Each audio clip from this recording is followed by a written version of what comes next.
আজকে মৌ ব্যস্ত, কারণ না ছেলে পড়ছে, এই যে ছেলে পড়ছে এখানে। আজকে পুরো রান্নাবান্নার দায়িত্ব আজকে আমার পুরো।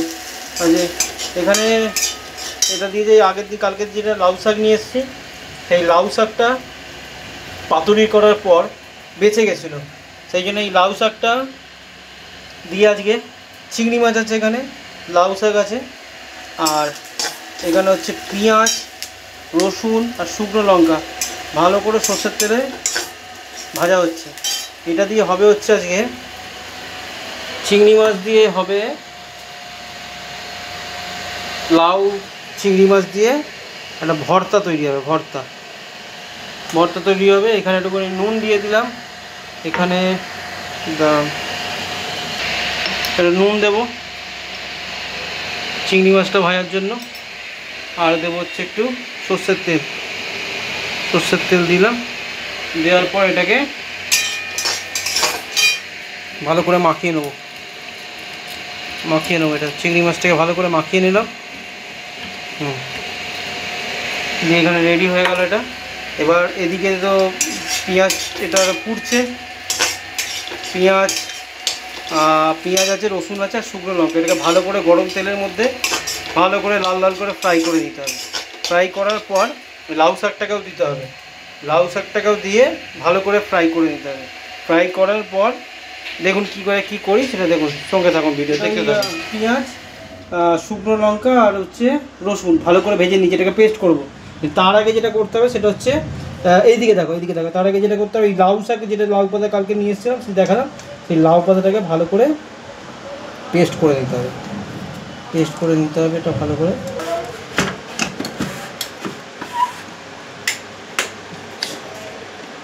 পেস্ট করে নিয়ে এর মধ্যে দিয়ে এবার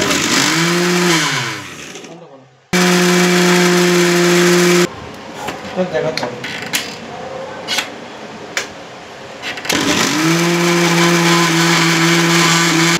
এখানে দাঁড়া দেখাই, এই দেখুন এটা রেডি হয়ে গেছে। এই পুরো দেখুন একদম পুরো রেডি হয়ে গেছে। আপনার হাত দিয়ে তুলছি, আবার দেখে বলবেন না যে হাত দিয়ে প্যাক করে ধরে। তো এইটা পুরো রেডি হয়ে গেছে। এবার এর মধ্যেই দিয়ে দেবো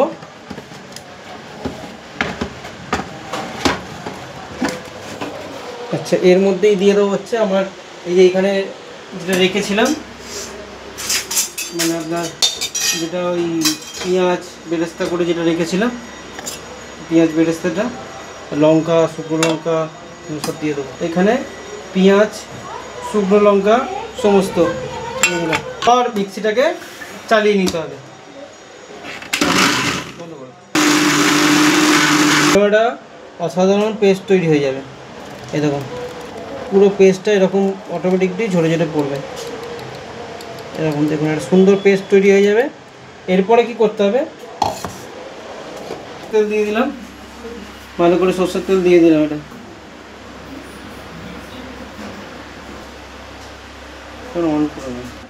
এইবার দিয়ে দিতে হবে হচ্ছে কড়াতে কালো জিরে একটু ফোড়ন দিতে হবে। ফোড়ন দেওয়ার পরে এরকম দেখুন চড়বান করে করবে। এবার এই চড়বান করার সময় ভালো করে করে নিয়ে এইবার দিয়ে দেবো হচ্ছে এই যে চিংড়ি মাছটা, যেটা আমি সর্ষের তেল নুন হলুদ মাখিয়ে রেখেছিলাম, সেই সর্ষের তেল হলুদ এই চিংড়ি মাছগুলো এবার একে দিলাম।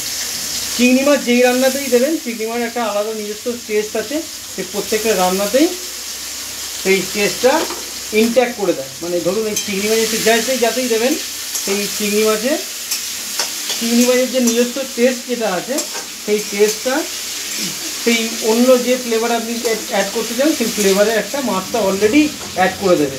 আমি পুরো চিংড়ি মাছটাই এখানে দিয়ে দিলাম। এটা ভেজে নেওয়ার পর জাস্ট একটা হালকা গোল্ডেন কালার আসবে, খুব বেশি ভাজবো না, জাস্ট একটা হালকা গোল্ডেন কালারে দেখুন, এরকম একটা হালকা গোল্ডেন কালার এরকম আসছে, গোল্ডেন কালারের আসবে এরকম লাগবে। কারণ খুব বেশি ভেজে নিলে ওটা গুটিয়ে যাবে, চিপও হয়ে যাবে, যার ফলে হালকা একটু ভেজে নেবো। এবারে ভেজে নেওয়ার পর আস্তে আস্তে এগুলোকে তুলে নেবো। এবার অনেকে করে কি চিংড়ি মাছটাকে এরকমভাবে তুলেও নিতে পারে, ঠিক আছে। এবার অনেকে আবার এটাকে আলাদা করে পরে অ্যাড করতে পারে, কিন্তু আমি তো এটা করবো না।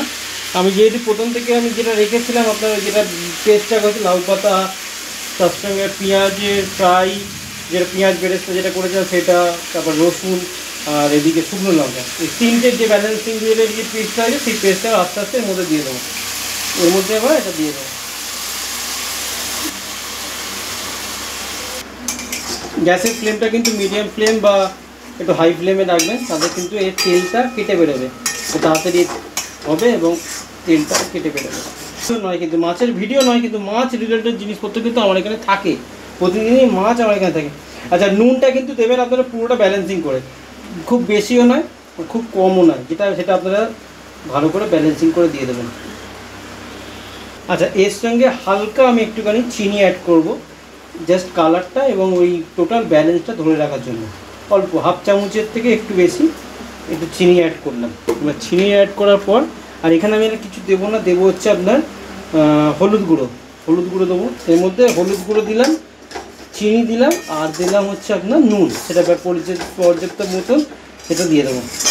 এটাকে দিয়ে এবার এটাকে ভালো করে রেখে তেল ছাড়বে, যতক্ষণ পুরো তেল ছাড়া পর্যন্ত আপনাকে এটাকে মাঝে মাঝে একটু করে নাড়তে হবে আর একটুখানি করে করতে হবে।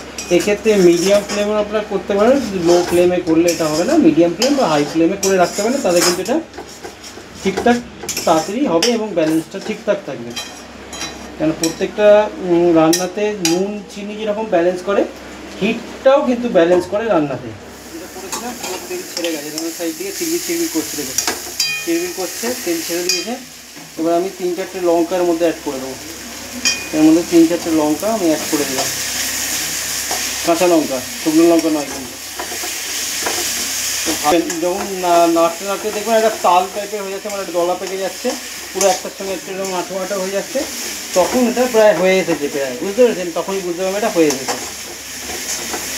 বেশ কিছুক্ষণ নাড়ার পর দেখবেন এরকম হয়ে শুকিয়ে যাচ্ছে, তখন কী করবেন, নামানোর আগে একটু সর্ষের তেল, কাচ্চিখানি সর্ষের তেল অ্যাড করে দেবেন। এটা হলো আজকে রেসিপি, হচ্ছে চিংড়ি লাউ ভর্তা। চিংড়ি লাউ ভর্তা শুকনো ভাতে, গরম গরম ভাত দিয়ে এইটা গরম গরম নামান, সাইডে শুকনো ভাত নিন, আর যদি মনে করেন সঙ্গে একটুখানি কাসুন্দি নিন, নিয়ে খান, আর কিচ্ছু লাগবে না, এটা দিয়েই পুরো ভাত খাওয়া হয়ে যাবে। তাহলে এইটা দেখাতে পারলাম। চলুন বন্ধুরা, আজকে এর মতো এইটাই রেসিপি ছিল, এটার রেসিপিটা দেখালাম। খাবার টেবিলে আবার দেখা হবে, টেস্ট কেমন হয়েছে সেটা বলবো। এখনের মতো বিদায় নিই, টাটা।